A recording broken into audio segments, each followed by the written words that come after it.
We're very excited to have this panel today. I think it's going to be a really fun discussion. I will let the panelists actually introduce themselves. One by one, we'll start with Wally here to my left. Okay, I'm Wally Brill. I'm currently the senior persona designer for Adecco at Google, which just means that I wear black because I'm a consultant, and they needed consultants at Google to do this, so I did it. I'm Anna Pickard. I am the creative director of Voice and Tone at Slack, which is a messaging service. And I guess I'm wearing red because I'm creative.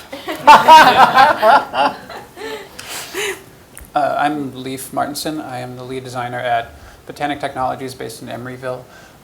We're sort of a product design studio. We work with a lot of different clients to develop multimodal bots, avatars, and voice assistants. And that's what I work on. I'm wearing green. Because you're wearing green. Yeah. Hi, I'm Maria Lynn, and I'm wearing a black turtleneck, not because I'm a creative, but it's my warmest sweater, and it's really cold today.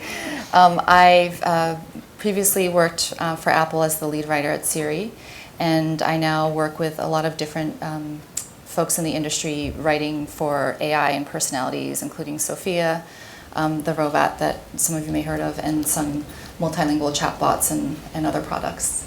I'm happy to be here. I'm Sunny Liu. I'm an associate director here at Stanford Social Media Lab. I will agree, and did not think much about that, but I think that does it convey personality and yeah.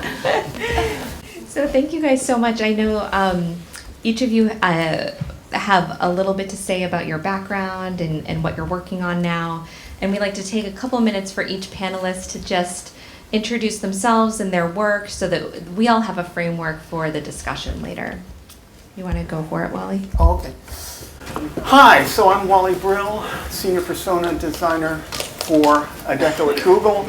I use Alexa here because basically I'm not representing Google tonight. I'm representing myself and Alexa and the Google Assistant. The world is changing. I'm going to give you a little background. So I started off as a taxi driver in New York, which gave me a tremendous foundation in understanding how people communicate. I want to go to 43rd Street, take the left on 3rd. You know, so I learned a lot. My next job was dishwasher. This didn't last very long because I wasn't very good at it. After that, I went to England and I worked on a ship called Radio Caroline, which was a pirate radio ship, which was very interesting because it was still in the days when we had vinyl. And when you're in a gale in the middle of the North Sea, the needle on the record tends to go, so we had to record a lot of stuff. Anyway, it was lots of fun until the engineer threatened to throw me overboard, and I didn't like that. I then, through a load of machinations, became a record producer and did that for a number of years, mostly in the UK. Which taught me how to work with all kinds of personalities, some of them a little extreme. And then I went to Nuance, and I tell you why. I wanted to create an interactive opera. I wanted a piece of music that had some found content that would be able to be interrogated by the listener. And in those days, we were looking at things like CD-ROMs and stuff like that. Because do you remember CD-ROMs? Anybody? No. They were a bubble. Anyway, what happened was somebody said, have you ever heard about speech recognition? And I went, no, what's that? So I called Nuance, and long story short, they said, you know about audio, we know about speech recognition, come here, you'll learn all about it. So I became the director of persona design and development, which was really interesting because it was the first time anybody had really done this and created personas in full for this kind of stuff. I then had a consultancy, and I want to point out a couple of people here. This is James Jangola. Exactly 20 years ago, I came to see him talk here at Stanford, and it made me want to get into the industry because he's so brilliant. And he's got a book, there's a book called Voice User Interface Design that he co-authored, which is absolutely essential. Anyway, here we are now in modern life. We're all on our devices all the time. And we can even video call, just like we used to do in the 1930s. But the thing about it is that we need to know who we're dealing with when we're in that period of communicating with the device. We really need to have a sense of who that is. And in a voice-first world where things are changing so quickly, and obviously the stars are there are many others, we need to differentiate. And that's kind of difficult with text-to-speech. So there's all these brands out there, and many of them are thinking about putting skills through Alexa or actions through Google Assistant. And there's a lot of talk around it and a lot of excitement around it, and some consultancies are starting up to help connect brands to the technology. But let me show you what's happening right now. And this brings tears to my eyes. Domino's Pizza, probably the best known of the commercial entities working through Alexa at the moment. When I contact Domino's Pizza through Alexa, I go, okay, Alexa, talk to Domino's Pizza. This is what happens. Alexa, talk to Domino's Pizza. Do you mean Domino's? Yes. Hi, welcome to Domino's. Would you like to place an order or track an order? The same voice, the same persona. They didn't do anything. They didn't use a different TTS voice. They didn't do anything. What about Skyscanner? And that actually was the interior of the Clipper planes that used to go across the Pacific. Listen to Skyscanner. And any of you who've done dialogue design, and especially if any of you have done dialogue design in the world of travel, this is going to make you cringe. Alexa, talk to Skyscanner.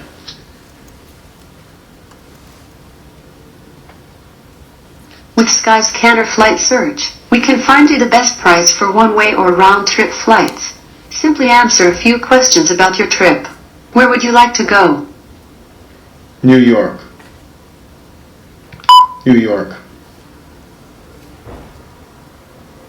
Your next destination, New York, United States. What's your preferred outbound city? Anyway, I'll stop it there. The fact is that there's all this odd language in there, like New York, United States. Whoever gives their departure town as New York, United States? It's context. Anyway, this is kind of the stuff that I'm hoping we're going to talk about tonight. And I'm very excited to be here, and I really appreciate you guys coming. So thank you. Hello. Excuse my rather ramshackle deck. I've had a terrible cold all week. That's no excuse. I also just have ramshackle decks. My name is Anna Pickard. I do words.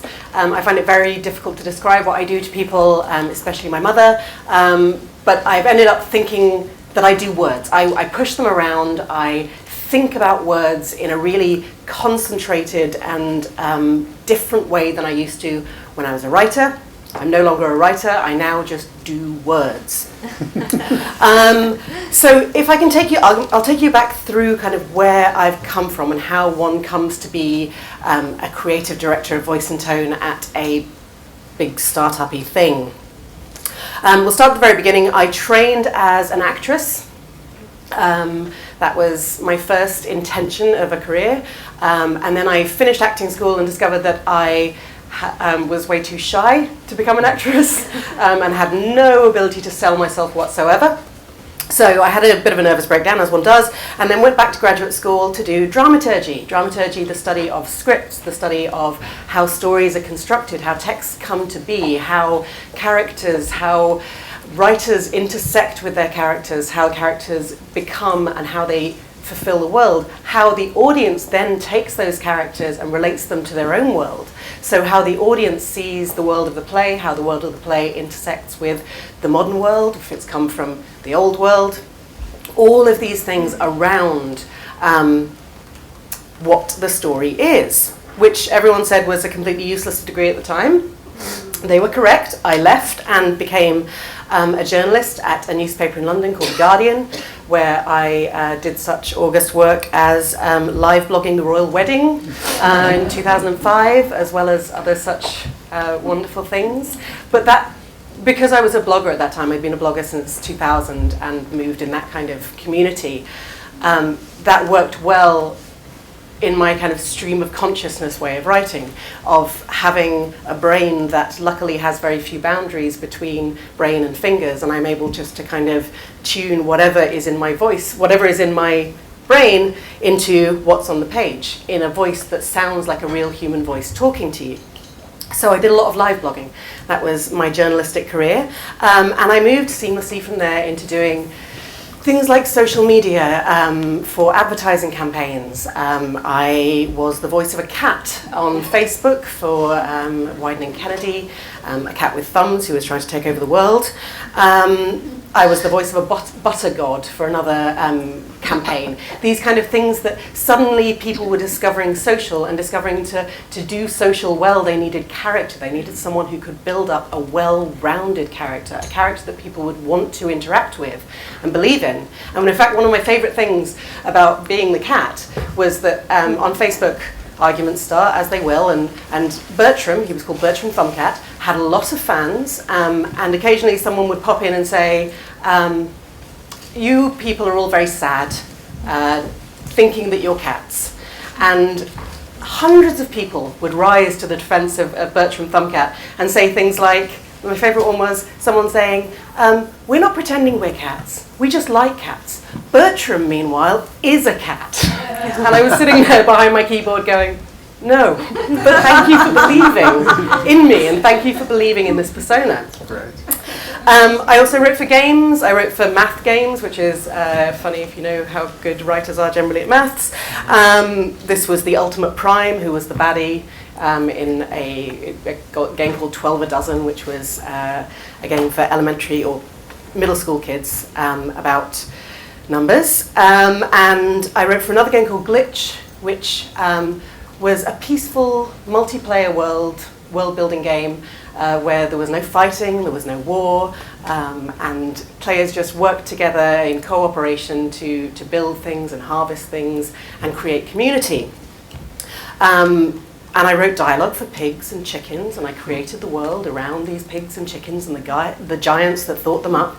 And somehow this game failed, which, because people don't like peaceful MMOs in which there's no fighting and people work collaboratively.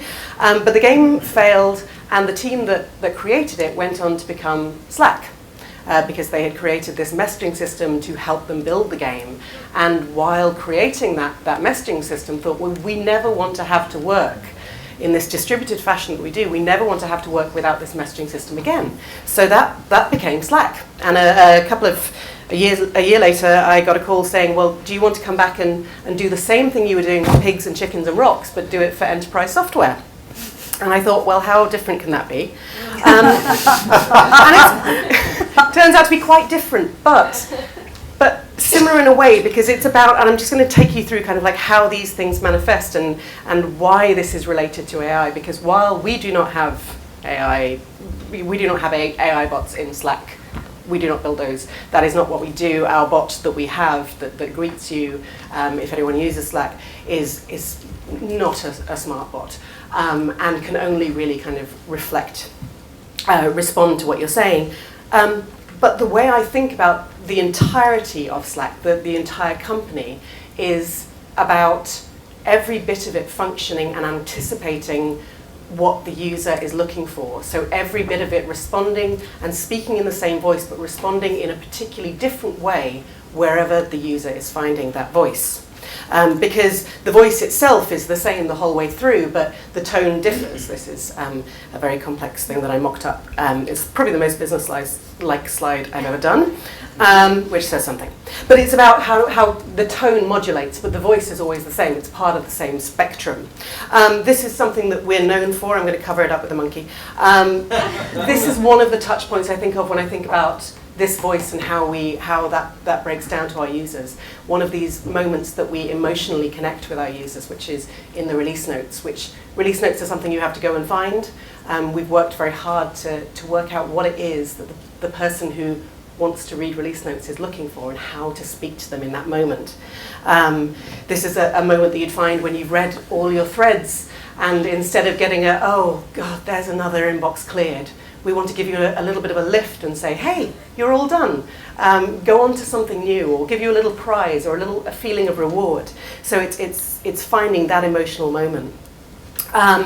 This is a wonderful error message that I didn't write, but it's one that is very popular, which is weird for an error message, and says, we've seen a problem clear up with the restart of Slack. A solution we suggest to you now with only great regret and self-loathing, which is a great moment of two-way empathy for a lot of users. It's a moment where they see our frustration, it's mirroring their frustration, and in that moment they stop feeling like Slack is a piece of software being imposed upon a team and start feeling like it's another member of the team, it's another human somehow who is joining them in that moment. And things like loading messages. These moments where you just say, you look nice today, or take that moment just to say something that has no reason beyond you are a human speaking to another human, and that gives people a sense of an all-round artificial intelligence and Twitter and all this stuff. But basically it's about being human. I'm going to leave you with this because I come across this a lot where I say my biggest challenge is helping 1,000 people across my company now to work out what it means to sound human. And that shouldn't be so hard, but as it turns out, being human is a lot harder than people remember. I didn't prepare any slides about myself at all, but I assure you that I've also washed dishes and done time as a journalist / blogger, and but what I really wanted to be was a poet and novelist, but of course I realized that you don't really get to do that without being something else at the same time. So here I am. I'm going to mostly talk a little bit about, I guess, where I came from immediately before Botanic, and then I'll talk a little bit about Botanic. We might be a little bit different than the other companies represented here today because we work with a lot of different companies rather than just one. So I think that's maybe the key difference. We're probably also a lot smaller, for what it's worth. What I was just telling Wally before we got on here is immediately before I came to Botanic, I was working with an education lab at the University of Wisconsin called Field Day Labs, developing dialogue and stories and games for scientists that needed to spread their findings, their research with the public. So I worked on a game with some CRISPR researchers, interrogating the ethical ramifications of gene editing. I worked on a VR experience with IceCube, which is a giant neutrino detector at the South Pole. And the point of that VR experience was to inform middle school kids about, the great scale of the universe, the very small scale of neutrinos and everything in between, doing things like that. I started with Botanic about a year ago. We're a very small company based out of Emeryville. And what we like to say we do is build multimodal trusted AI personalities. It's a mouthful to say. And what we mean by multimodal is we'll build chatbots, which everyone I'm sure is familiar with, voice assistants, which I'm sure everyone is familiar with, Siri, Alexa, Google Assistant, and then we'll build visual avatars, which are things that you can talk to that look like people, or maybe not like people. And one of the features that we perhaps are most proud of is the visual avatar that can speak in real time, adapt to you, actually see you, analyze your appearance, analyze what you say, and actually understand that. So that's when we talk about multimodal trusted AI personalities, that's what we talk about. Mark Meadows, our CEO, likes to say that personality is the UX of AI. Sort of a catchy tagline, but I think that there's something to that. The personality ensures the user understands the value of the product and can control the outcome of the interactions, which is literally a definition of UX. And I think that is ideally what a personality can convey, in a way that it can inform the user of what they can do, what the product can do for them, and how they can use it. And this is important because we work with different brands, and in this brave new world of conversational interfaces, brands need to be able to speak, watch, and listen. They need to be able to not just broadcast their branding or broadcast their messaging, but they need to be able to interact more directly with their customers. We think that trust is really important, and this is not just about a user trusting a bot to do a job for them. It's about trusting a bot to have certain technical capabilities that keep their data secure, their information secure. And it's about an emotional kind of trust, so that you, when you're interacting with a bot, you believe that it's going to do the thing that you want it to do. And we think that this can change customer relationships if applied appropriately. We've worked with a number of different clients. Most recently, we've been doing a lot of work with Skype. This past year, we did a proof of concept bot that was a career assistant, which would ask you questions, coach you on how to do better in an interview, things like that, provide tips. And the goal is to, provide people that maybe aren't used to having Skype interviews or interacting via video, be more comfortable doing that. Right now we're productizing that with some other partners, creating a HR application of that avatar-based bot.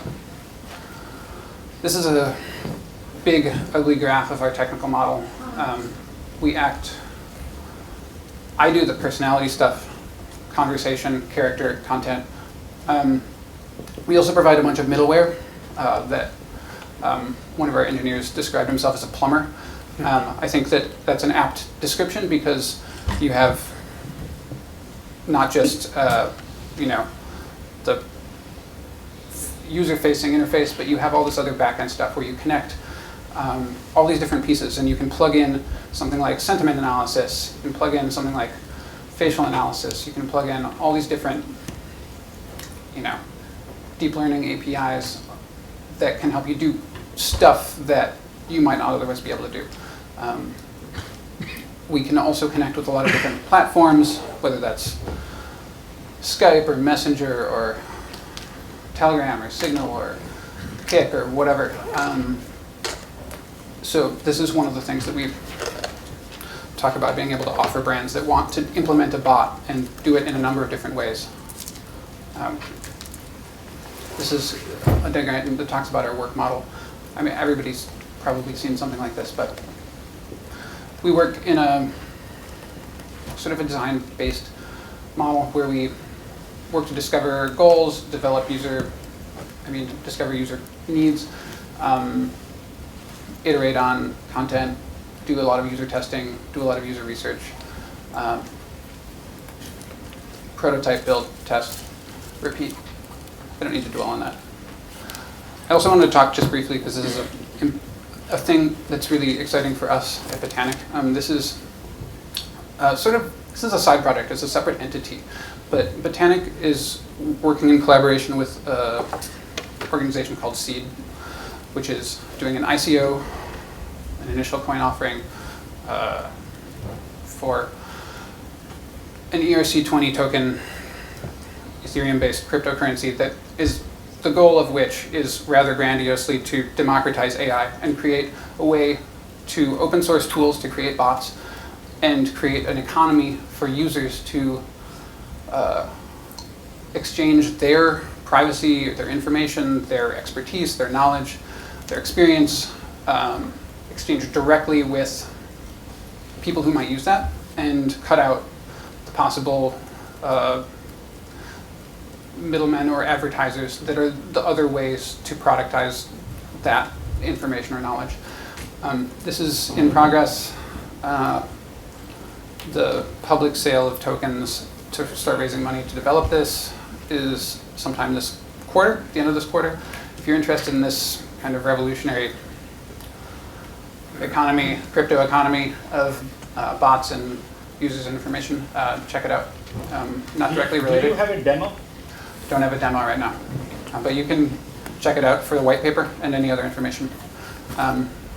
Ctoken.io. So not closely related, not the same, but closely collaborating with them. So that's all I have for right now.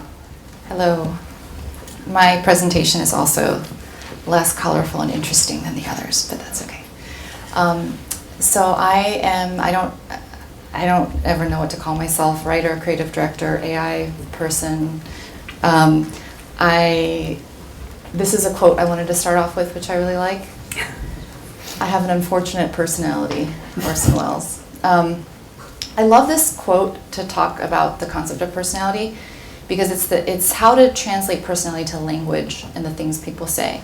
And as soon as you hear someone say this, you kind of like them, right? I mean, it has the opposite effect of what's said.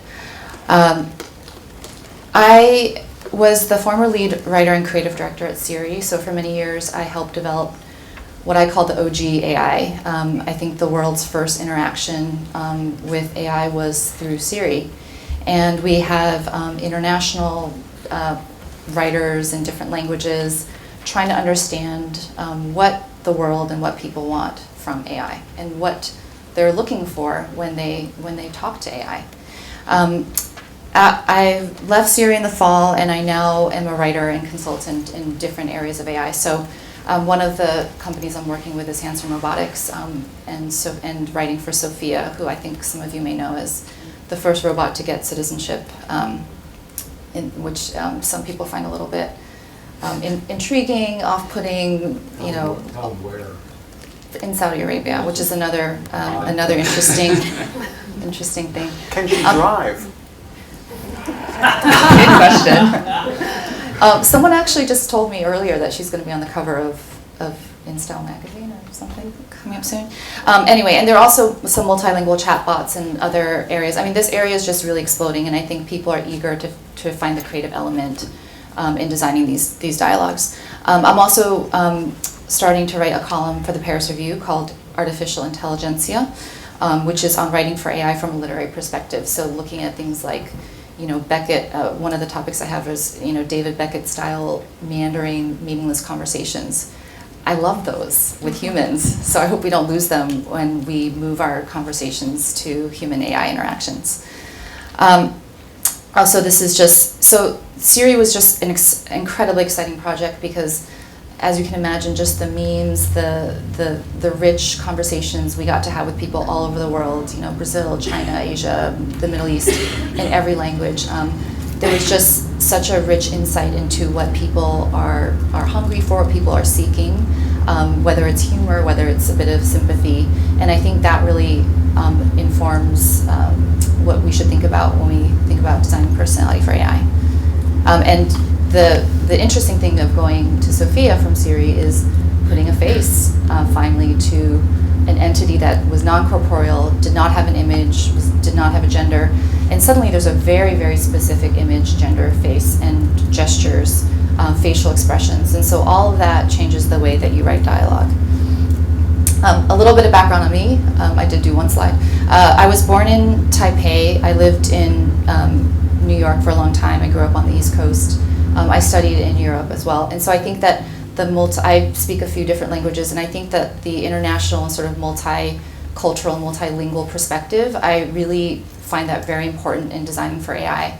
I get to more of that later, but it really affects the way I look at personality design and the role of AI living among us. I was a writer and editor for the past 15 years, so journalism as well, blogging as well. I helped co-found a website called Urban Daddy that had a really unique voice. It won a Best Webby Award for copywriting, but it just had this sort of friendly voice of talking to people, very humorous, about new restaurants and new nightlife in New York.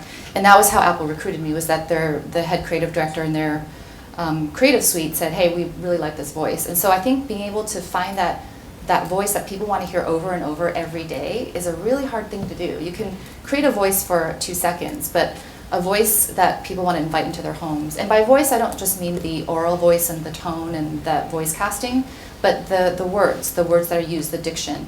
I think that's the challenge of writers in AI. And this is a bit of my educational background too. So these are the areas I'm interested in AI. I'm really interested in voice and the relationship between a brand and a character. So when a brand creates an avatar or an AI, what is that relationship? It's not always as clear as you might think. I'm very interested in word choice, having a background also in literature and poetry. I'm obsessed with finding the perfect word, lightning bug, lightning, etc. Language and culture, as I mentioned. Conversation flow and designing what that ideal conversation pattern is. There's so much about conversations between humans that is very intuitive that we're not even thinking about in terms of pauses, handoffs, corrections, things like that, and how do we design that for human-machine interactions. And then generally creative direction for AI. So not just what the AI says, but what's the hairstyle? What should the AI wear? How do they appear physically? Do they even look anthropomorphic, or is it something else? These are some thoughts I have on AI personality. I think AI should move humanity forward. I think AI personality should add wisdom, humor, and depth to human relationships. There's a pattern that's emerging that I find a bit disturbing in the world of AI and machine learning for content, and it's sort of what's happening with this tunnel. It's sort of this echo chamber. So, machines get smarter at learning what you want, so you just get delivered exactly what you want. And I think the risk of that for AI is that, you get to know you, and then you have an AI develop that's exactly like you. And I have an AI for me that's exactly like me. And I think what's even more scary than an echo chamber of content and ideas is an echo chamber of relationships and sort of only learning to interact with people that are just like us. So I think that AI really, as we design personalities, we need to be thoughtful about their role with humans and how we should continue to challenge each other in those interactions. I think we should pay attention to diction and speech patterns. I think there's a reason why certain characters are more memorable. I'll use Yoda as an example. I think his speech patterns and diction are so memorable, and I think they reflect his personality, a bit of mystic reversal of typical grammar that we're used to. And I think those are the kind of things that create memorable characters where their speech patterns reflect their personalities. I think we need to consider the interplay of words and visual cues. So taking into account when you do put an image to it, that certain things that are said need to be toned down if if certain expressions are doing half of the work. And then also, identity doesn't exist outside cultural and demographic context. So I think it's very important to remember that when we design AI, when we design robots, we have to consider gender, we have to consider race, ethnicity, there's no such thing as a neutral perspective. And that's something that I think will be really interesting to explore in the field of AI. And finally, this is one I believe in, is pleasing everybody means being no one. I think the risk in AI right now too is to write for just the crowd-pleasing moments and the crowd-pleasing lines, and the risk is ending up with a lot of bland personalities that in the long run are not memorable and that no one really wants to interact with. So I think we're here to create some exciting personalities, some rich, interesting ones to help people and to have a purpose. That's it. Yeah. I watched these too, and I also did blog, but I've never been good at enough to being professional, earn anything. So today, so I'll talk a little bit about the project we had with Professor Jeff Hancock and Professor Barry Rips in Stanford. It's really about social robots. The idea is that we think that social robots like newspapers, TV programs, video games, is type of media. So for us to really understand this type of media, we have to really know what they are. So we did a census of social robots. We surveyed 7,000 research papers have ever been published over the last decades, and really collected all the social robots that in those papers. The total population size of social robots from our 7,000 articles was 364. So that is all the social robots have ever been produced, studied in the literature. So this is just a sample of the social robots we collected. As you can see, actually those social robots are very diverse. It does have all type of designs and all type of different characteristics. So I need your help a little bit. So let's do a small, before that, okay? So one thing we want to try to do is really see, so we have this kind of large sample of social robots, but we want to understand how people perceive them. So can we judge social robots by warmth and competence, the most widely used skills when we do perceptions research? And now I need your help. So here is a slide with about 15 social robots. So I would like you to take a moment to take a look at those robots and let me know among those 15, which one is the most warm, the warmest for you, and which is the most competent. and maybe why? Yeah, warmth and competence. Which one do you think that gets high score for warm and which one had high score for competent? 13 Pepper or more. Why, Pepper? Well, very differential personality, you know, small, sweet, nice, kind of warm, childish voice, non-intimidated as a robot. Thank you. Yeah. Any other votes? Number 3 for competence, because it's a humanoid. Oh, humanoid, so that's because it looks like human, so it's more competent. Yeah. Yes, right. The number 2 for warmth, number 2 is number 8, so either they're cute, like very approachable, and they also look familiar to objects in your real life, not like robots. Okay. So it's not human, make it more warm, and if it looks like human, it makes more competent. Any other votes? I would say maybe number 8 for warmth, because it comes across like a pet, something to be cared for. Good. If it's pets, and so it's more like warm. Any other votes? Competence, warmth? Okay, so actually we did the same study. So first that so we can see that people have no problem to perceive robots as warm and competent. You can form those kind of judgments. And the second we want to ask is how they form those judgments. Actually, those are the most warm one. So those are the highest warm one is actually the parrot. That's the seal. If you know, it's really a really cute social robots like seals and most used in senior centers. So those are the warmest among the 364. Can you see what make people perceive that warm? Big eyes. Big eyes. Yeah. Big eyes and others? Soft. Smiling. Smiling, small, and other Non-human. face, Big head. big head. They don't have things they could poke or pinch, or they don't have appendages. They're childlike. Childlike, No metal. no metal. Any other ideas? Small. Small, Like non-human. non-human. So actually we did study. So we actually think about all the physical dimensions. We have 6 wonderful RAs. So each of them rates is we have 23 dimensions, like what's the size, the head and body ratios, and what's the texture, and what's the shape, and does it have a face, has eyes, digital, all the possible physical dimensions we can get from picture. The most important predictor actually is the head and the body ratio. So if they should have a large head, so that's really connected to like childlike. When we think about child, actually it's really the ratios matters. So the number one most significant predictor is the head and the body ratio. So you have to have, if you think about design something for warmth, that is, the bigger the head, the better. And so those are the top ones for competence. So can you see why those robots get high scores? Can you guess what are the physical dimension that matters here? Can I interrupt? Right, How sure. did you define competence?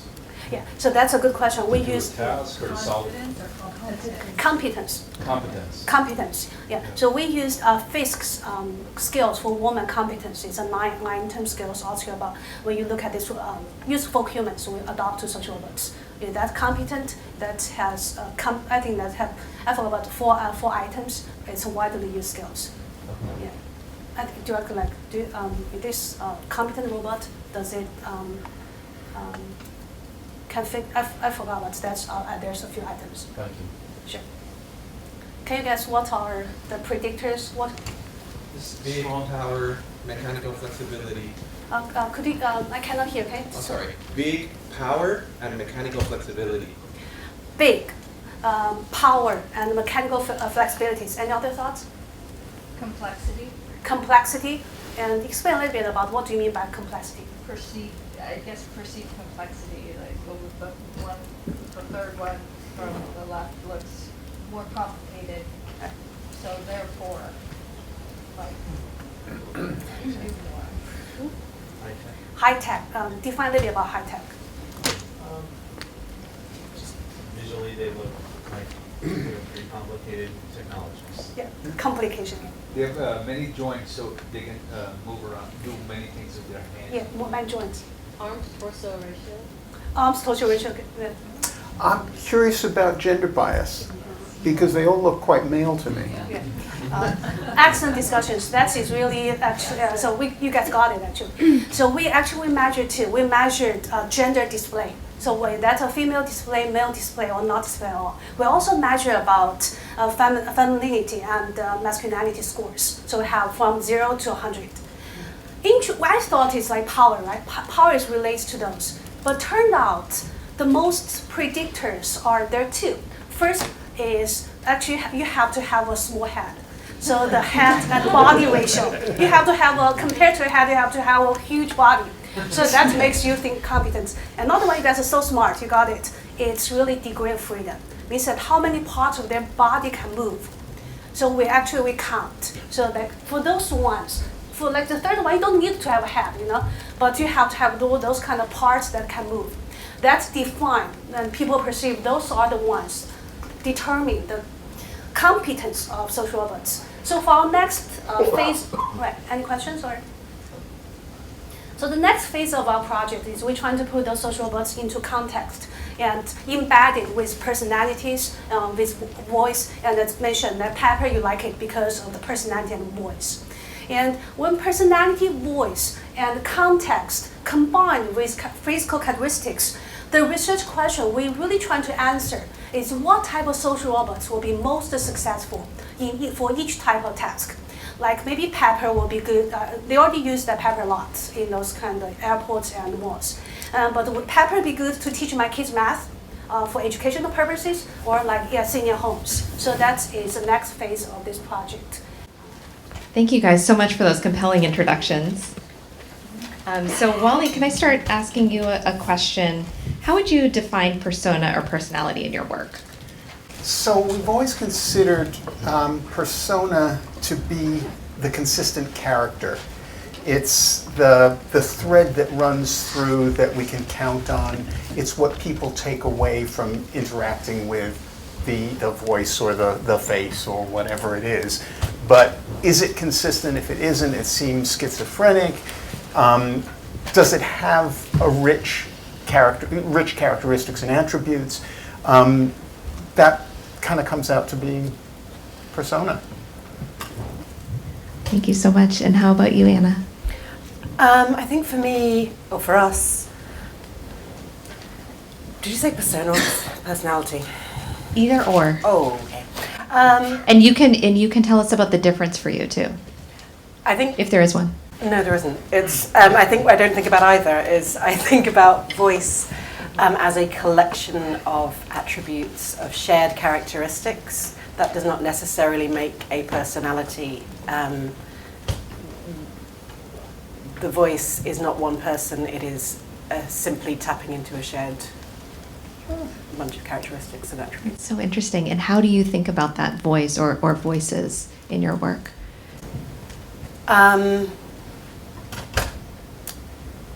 Trying to get people to recognize in themselves those attributes. I work with every onboarding class to think about what courtesy in communication looks like, what empathy in communication looks like, what humanity in communication looks like, how you kind of feel like how you can tell the person you're talking to is a person, and to apply those as well as clarity, concision, and so clear, concise, and human. That's how we think about everything. But there's a bunch of other stuff behind that. Thank you. And how about Leaf? How about you? Sure. I definitely use the word personality more. I think you've both, Wally and Anna, have defined some things that I would argue too. Like, I think personality is about what's consistent and sort of the thread running through all the interactions, what's there despite the tone changing, what's underneath, maybe not always even visible, but what's manifested in the content.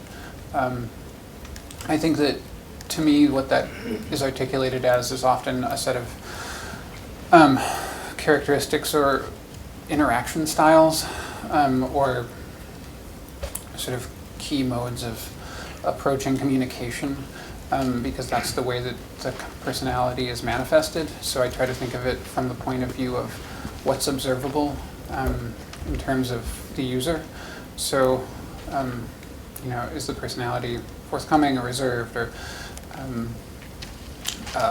jovial or sad, or those are all moods but I think that they kind of can have some throughput throughout the entire interaction. So, it's a sort of probably just brushing the surface, but that's how I think about it. Thank you. Maria? I think everything that's been said is very true. There's this quote I like, personality is to a person as a scent is to a flower. Charles Schwab said that actually, but interesting. But it's interesting because it's this thing that lingers. It's a bit ephemeral. It's a bit of an impression that you attribute when you think of someone and their personality. You might not be able to describe it exactly, but you have a feeling here before you have it here.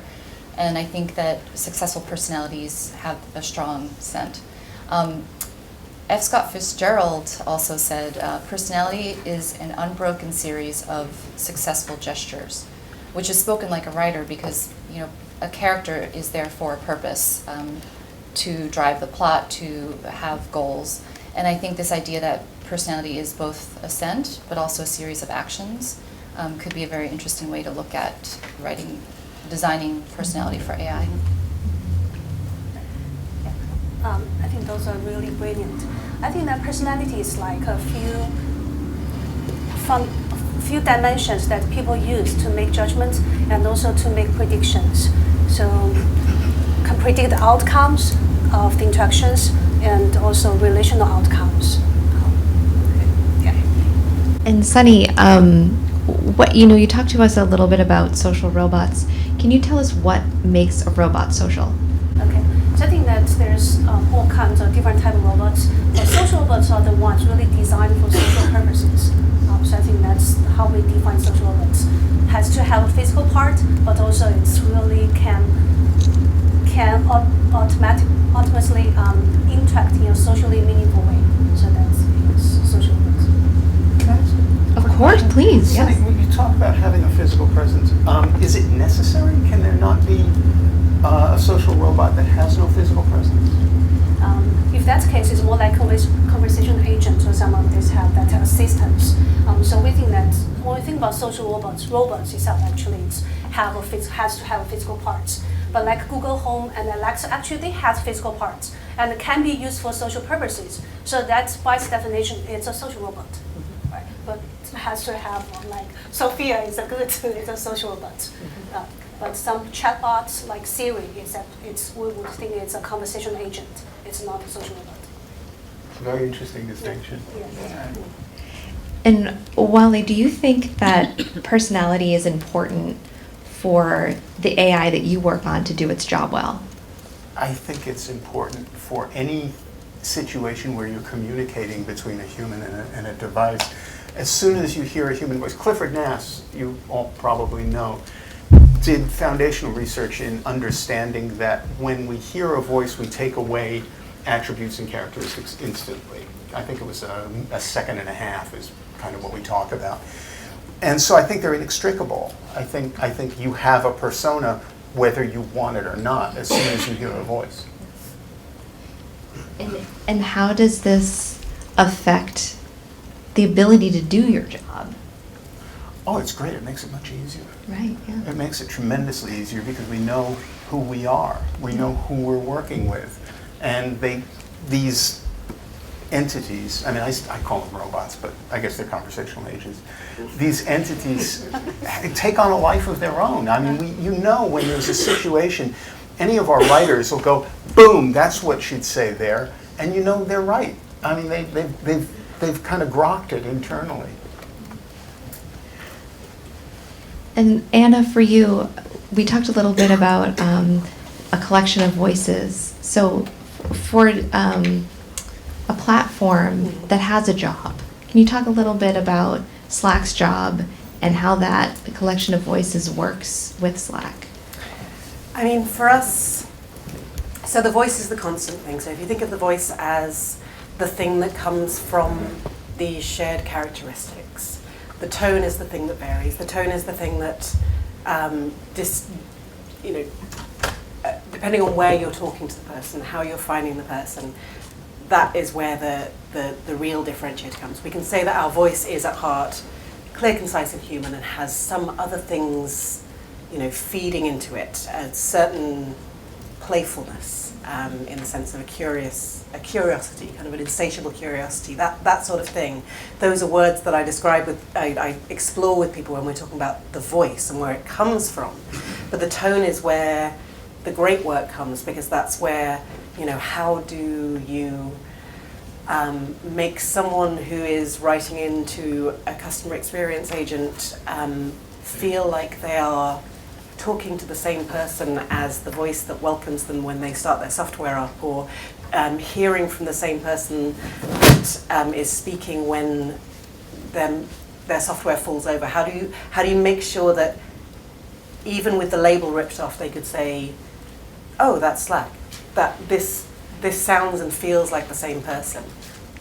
So how do you kind of take those shared characteristics and equip people, whether they're product writers, customer experience, sales, marketing people, to take on these characteristics. And for me, kind of thinking about the difference between voice and tone is a bit like thinking about method acting or Stanislavskian acting, and kind of like thinking deeply about motivations and personality and where things come from, and the animus and all these things, versus British theatrical acting, or Olivier particularly, who would, when he was taking on a character, he would go and go into the wardrobe department and find a pair of shoes and say, how do I walk in these shoes? And find the walk of the character, and from there find something about the character that would, and if he was wearing these shoes and walking like this, then how else might his movement be constricted, or how else might he kind of work with that? And so it's about finding these different elements that allow you to take on that character, or allow people to take on that character. So once you've kind of done all the work on the back end of the voice, that's my job of saying, okay, this is where it's coming from. This is the shared personality that we I said I didn't think about personality, then I used it. But this is the kind of the root of it. How do you then give people those shoes, or that walking stick, or that lisp, or something that allows them to kind of take that on and say, okay, it's coming from me, but I am able to take on these elements and distribute it through whichever touch point I am meeting the same customer, I think, we use that. Yeah. That's so interesting. So you kind of still get to exercise dramaturgy. Right, you see? That's what they said. Valuable. They said it wasn't valuable. They were wrong. So, all of Slack is your stage of let your one children character. study humanities. It is good. Like the humanities graduates I know are now coming into their own. They've suddenly got jobs. Do you think, can I ask you a question? Do you think of all of the different channels of the communication as the same character, or the same voice, or you don't talk about personality, but it sounds like they're all manifesting this brand voice, but clearly it's almost more than a brand voice, because it's a character almost. Yes. I guess I do. I guess I don't think about it this way. But I do, because when people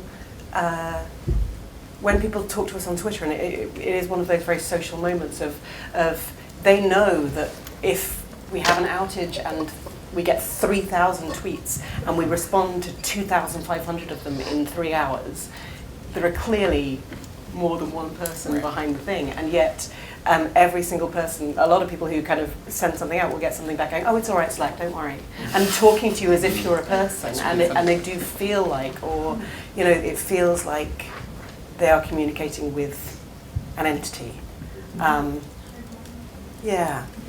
Hive mind. It sounds awful. Slack the cult. No, please. Oh God, it's being videoed. But yeah, I worry about ascribing it to one personality, and that's what I fear is kind of like how do we create that thing that feels like a whole being without it being a single person. So Mariana, you brought up a really interesting point. Is having a backstory important? You know, you referenced a few things. Is it from another dimension? Is it, you know, so is the concept of having a backstory important to a personality or to the experience? It's funny because Sunny and I were We just were just chatting talking about this right about- before the panel. You know, we were saying, so I think you're doing an experiment soon, Right, right? right, right.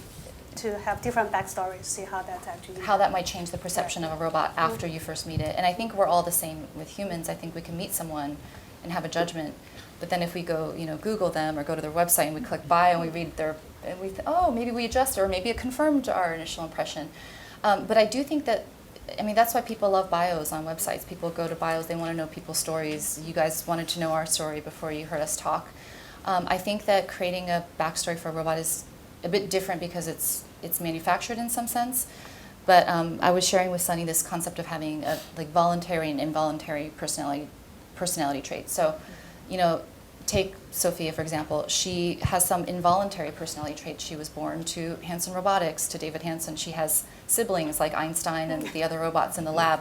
There are certain things, you know, she was born with a physical form. So there are certain things just the way we are that we can't change about our circumstances and sort of what we look like to some extent. But then there are choices that then she will make for her personality through her experiences. And that's either done through machine learning or through creatives that impose that story. But either way, I do think it's important because I think that, you know, I mean, the interaction is the interaction. I mean, if you have a terrible interaction, I think a backstory isn't going to change too much. But having a richer experience of where that entity has been, that being has been, what brought them here, always gives more interesting context to the interaction.